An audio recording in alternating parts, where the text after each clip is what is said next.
When you walk into someone's home, you can't help but notice this tendency in human nature for us to put our biggest moments on the wall or on the shelf. Like, have you ever thought about it?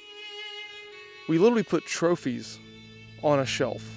We hang pictures on a wall as if we can freeze time for a moment and make these memories permanent. I've heard one person call them memory stones, right? These moments that you want to bundle up and freeze in time, physically anchoring these memories to our daily lives. And while I think there's absolutely nothing wrong with that, I've started to realize that when we put memories on the shelf, sometimes they just stay up there. And so when Riggins and I got our first duck together, I felt that tension. Like, the obvious thing to do here is get the bird mounted, put it on the wall, and kick back. He and I can stare at it instead of watching college football and think about that moment. But for whatever reason, that just didn't sit right with me. I started to think about this idea of a memory stone. Again, something that sits on a shelf and collects dust, though it's supposed to be giving us the memory back. And I wondered if we could stretch the metaphor a little bit further.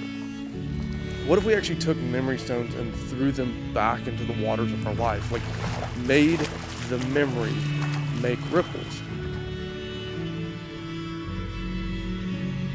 And that's exactly what I wanted to do with Riggins. He's 9 years old now. Time feels like it's slipping away, and I don't want to put memories on the shelf. I want to find ways that these memory stones can make ripples in our life right now. And that's what we did this year, and reaped the most beautiful consequences. From taking him to the holy mecca of duck, to catching a personal best red-eye bass together, to jumping in the car on a 14-hour road trip to try and make up for lost time and missed opportunities last season. It's almost like that first bird that Riggins and I got together completely changed our course.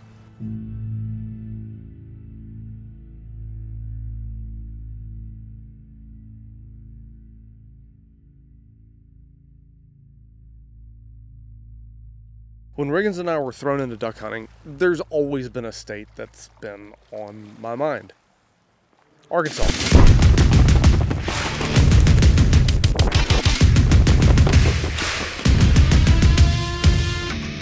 What many consider the holy mecca of duck hunting.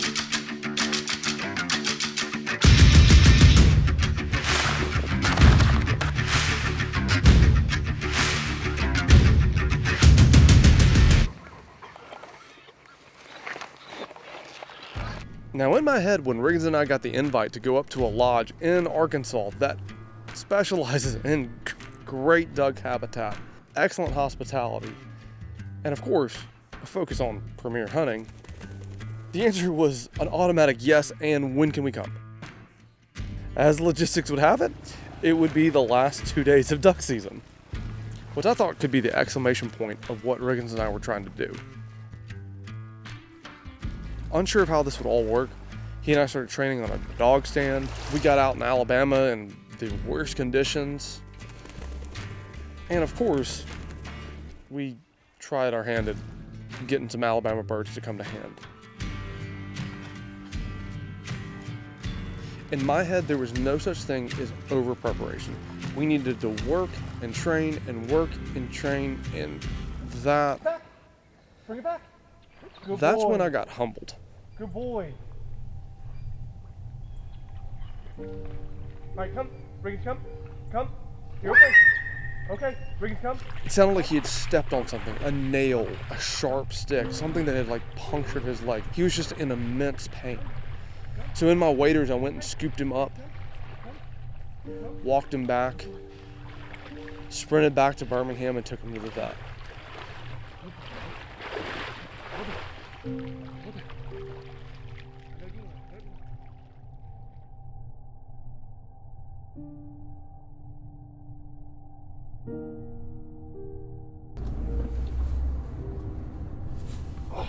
At the vet, I had a pit in my stomach, right? No one wants to see their dog suffer. No one loves thinking about the fact that they may have pushed their dog, their old dog, a little too hard.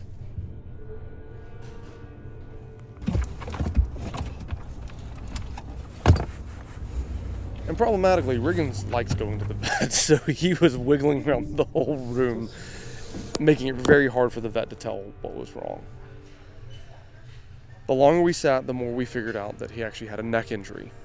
Maybe a slipped disc, maybe a pinched nerve, something like that. And so the vet and I had a long conversation. With Arkansas around the corner, was it safe to take him? Was it smart to take him? And basically what I was assured of is that if I could protect his rest, make sure that he was properly recovered, adequately warmed up, stretched almost like he was a professional athlete, my vet said, look, he's got enough time to recover. He should be fine. Just don't go crazy with it.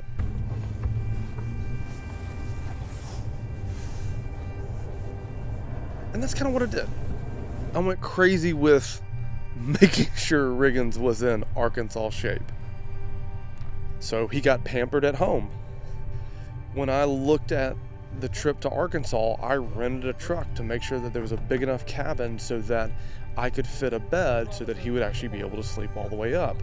I made sure he was taking all of his medications to make sure the muscles were going to finally calm down.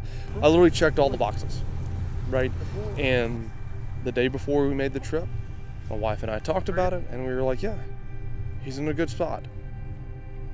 Let's let him go. Let's let him have his crack at Arkansas Ducks. Max, say bye-bye. Bye, So we jumped in the truck, headed up I-22, and we're ready to see duck heaven.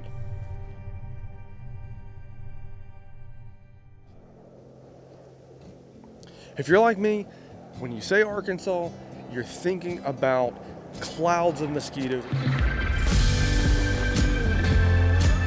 Except the mosquitoes are actually ducks, like as far as you can see, limits every morning, really quick, efficient, just, miracles on the duck. Actually, it's not miracles, it just happens every day, right?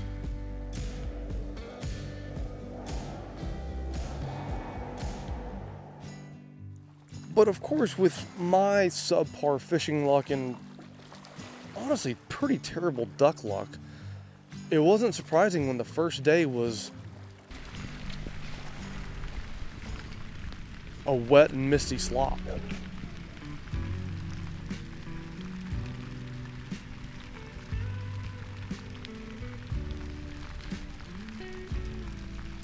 We had a couple birds come in.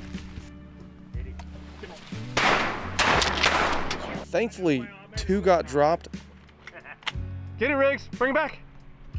Good boy. Good And it was cool boy. to see. There we All were. right. Beautiful Arkansas habitat. And Riggins was retrieving like it was nothing. Wait. Come on. Riggins, come here, bud. Damn it. Come on, bring it back. Come on.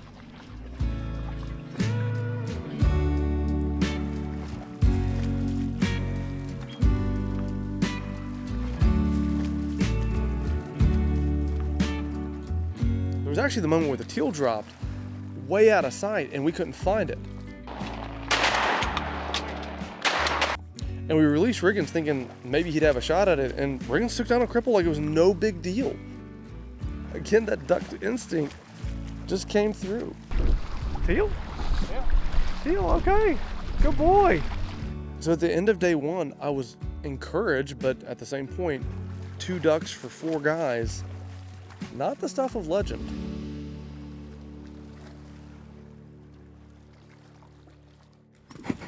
The next morning we went out with a guide who had actually heard of Riggins' story. He was pumped to have his big yellow goofy self in the blind.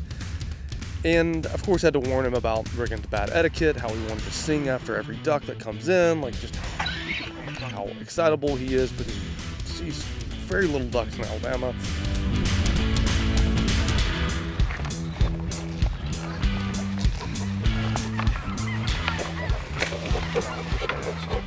As daylight breaks, I see a couple of geese way overhead. Again, that's not what we're here for, but it's reassuring to see just that much life moving through Arkansas. And I remember looking over at Riggins and being like, what are we doing, man?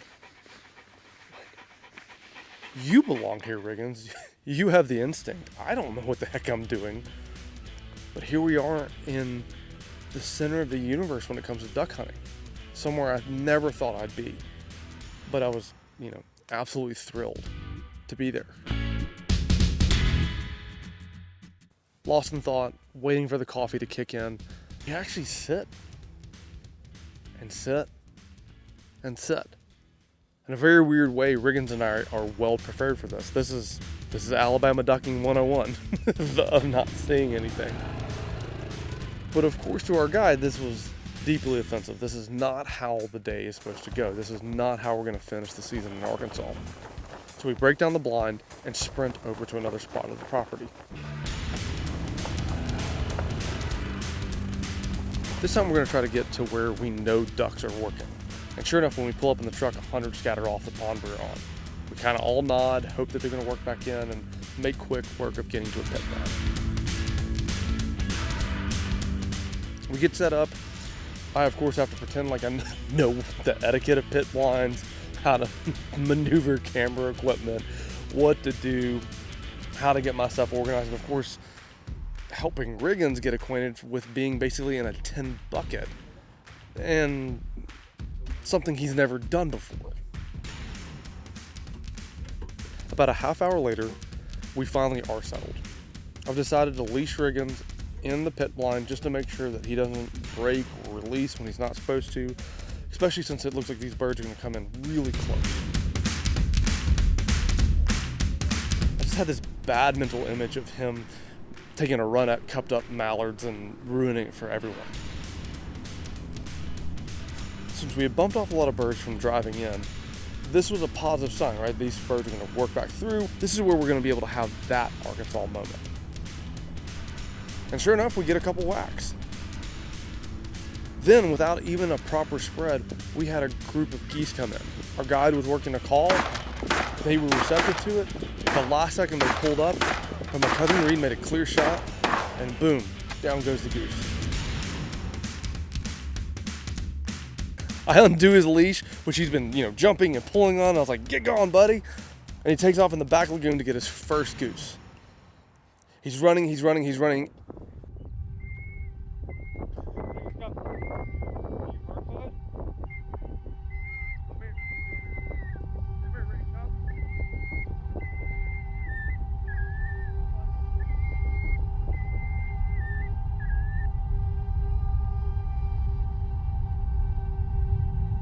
There's just no words.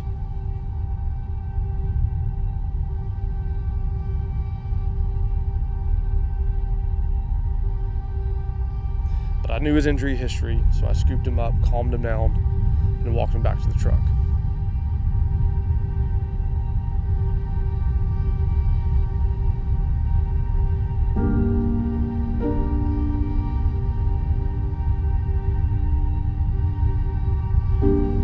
Sat at the end of the levee. I looked at those big old yellow lab eyebrows that he has. It was almost as like he was as upset as I was. He was confused. I was disappointed. He was worn out. I felt guilty. And so we just sat.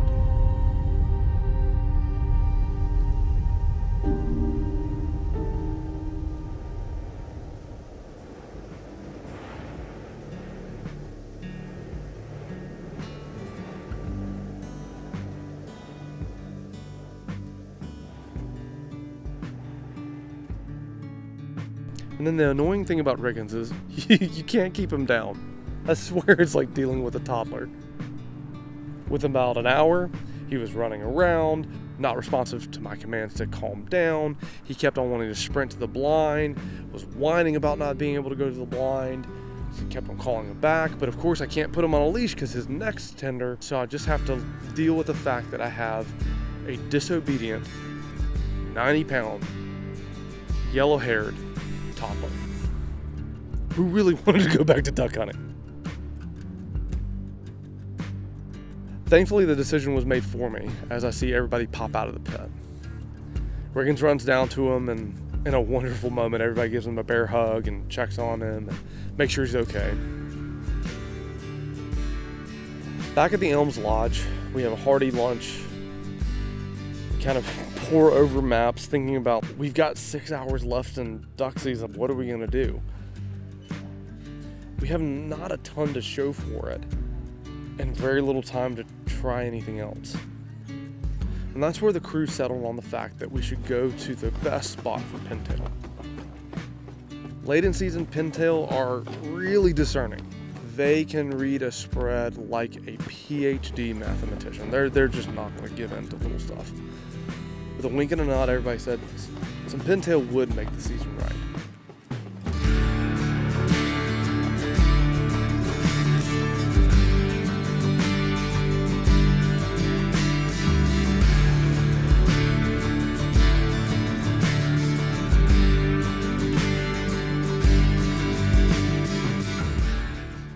So as we drove out, we saw really good signs.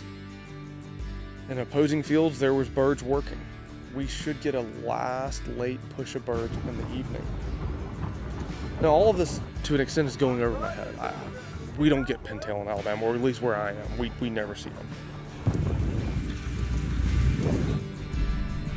Within an hour of setting up, we start to see them. Just like my cousin Rita told me, they're going to work in these slow circles. They're going to make many passes over the decoys. You're going to have to listen very carefully to the guide on when to pull the trigger and when to wait. For Riggins, this was just taunting. He couldn't stand watching ducks fly so close. And sure enough, late season pintail would come in and bounce out.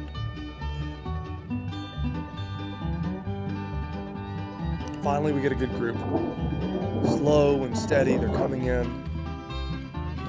We get the command from the guy, pop out the top. No bird. It's kind of a crazy thing. I've got my hands in Riggins' vest so that I'm not pulling directly on his neck. But at the same time, he's going wild because he sees birds closer than he's ever seen before in his life. And at the same point, he's heard at least 14 shots go off, and there's not a single bird on the water. We gather our thoughts, of course, mock each other for being the worst shot of all time, and hope another group comes in. Sure enough, a couple minutes later, birds start working again. And this is where I think I finally got the appeal of pintail. They're kind of like artists in the sky. Like they have this silky, smooth motion as they come in. They're obviously a very gorgeous duck. But then it's like there's this, like, I don't know, elegance to the way they fly, the way they approach, the way they mock you and then kind of all of a sudden scatter and they're gone. And so the second group came in tight and then flared up. We tried to take a high shot at them. No good.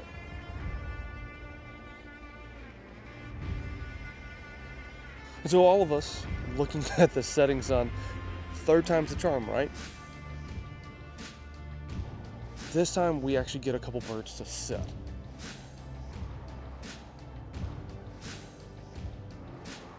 We make a call as a group as soon as we push up the blind, let the bird get up, everybody take a fair shot.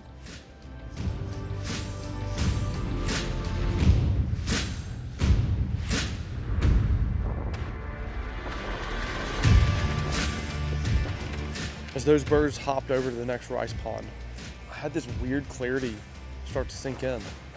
This is not going to be a whack 'em and stack 'em type of trip. This is not even like the Arkansas trip. This is Riggins' trip. There's going to be some deep drama that happens at the very end. And so while everyone else in the blind is freaking out because they're like, we're going to get skunked on the last day of the season, I couldn't help but be like, no, when Riggins is there, the story's always way better. We have another opportunity at pintail. Again, No birds were dropped. With 31 minutes left, we get another group to come in.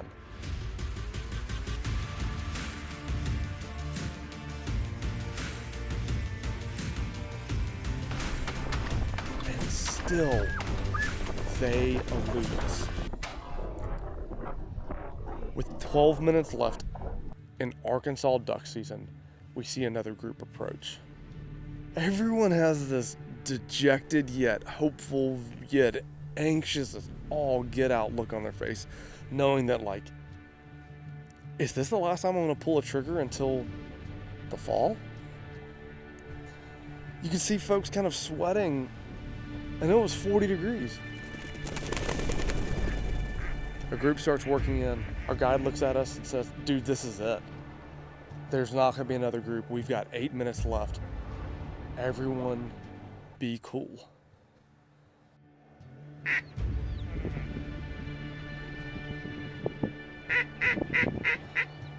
Three, 2, 1, go.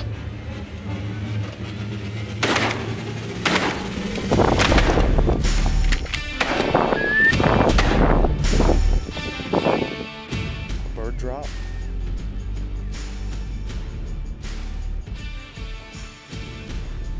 So Riggins takes off with a little bit of soreness in his step. Really excited to grab a bird. Comes back. And it was this incredible moment because everybody shoots up like, he's got a mallard. He's got his first greenhead. Wait, what just happened?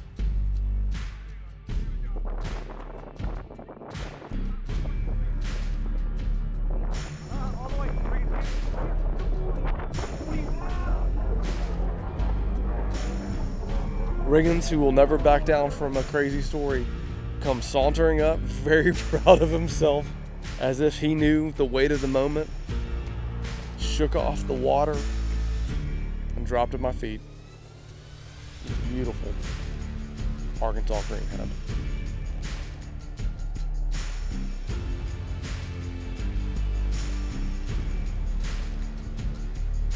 In a very small moment, we had captured a memory that I didn't even think we were after.